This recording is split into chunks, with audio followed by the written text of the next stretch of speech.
Hello, let's read the question. A nuclear reaction along with the masses of the particle taking part in it as follows. ठीक है, A plus B produce करे C plus D plus some amount of energy in mega electron volt. So हमें बताने की energy Q liberated in the reaction is. Q की value हमें find out करनी है. ठीक है, अब देखो मास ऑफ A आपको गिवन है, दैट इज 1.002 AMU. ठीक है, similarly mass of B given है आपको, दैट इज 1.004 AMU. ठीक है, मास ऑफ सी आपको गिवन है 1.001 AMU एंड डी का आपको गिवन है 1.003 AMU. ये जो Q एनर्जी लिबरेटेड है ये कैसे फाइंड आउट करेंगे? Q would be equals to mass of reactants, ठीक है, माइनस मास ऑफ प्रोडक्ट.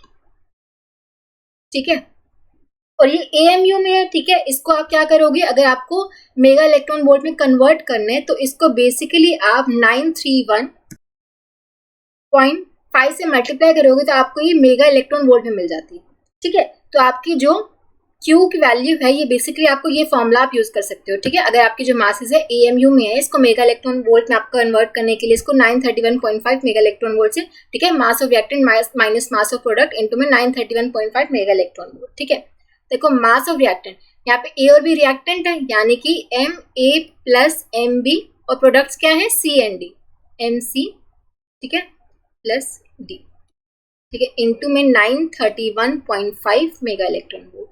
ठीक है, अब देखो मास ऑफ ये आपको दे रखा है 1.002 1.004 माइनस MC की वैल्यू क्या 1.001 1.003 इनटू में 931.5. ठीक है, इसको सॉल्व करोगे आपके पास आएगा 0.002 इनटू में 931.5. ठीक है, तो ये आपके पास आ जाएगा 1.863 मेगा इलेक्ट्रॉन वोल्ट. तो इतने अमाउंट ऑफ एनर्जी क्या होगी, रिलीज होगी. So option D would be the correct answer. I hope आप सबको समझ आया होगा. Thank you so much.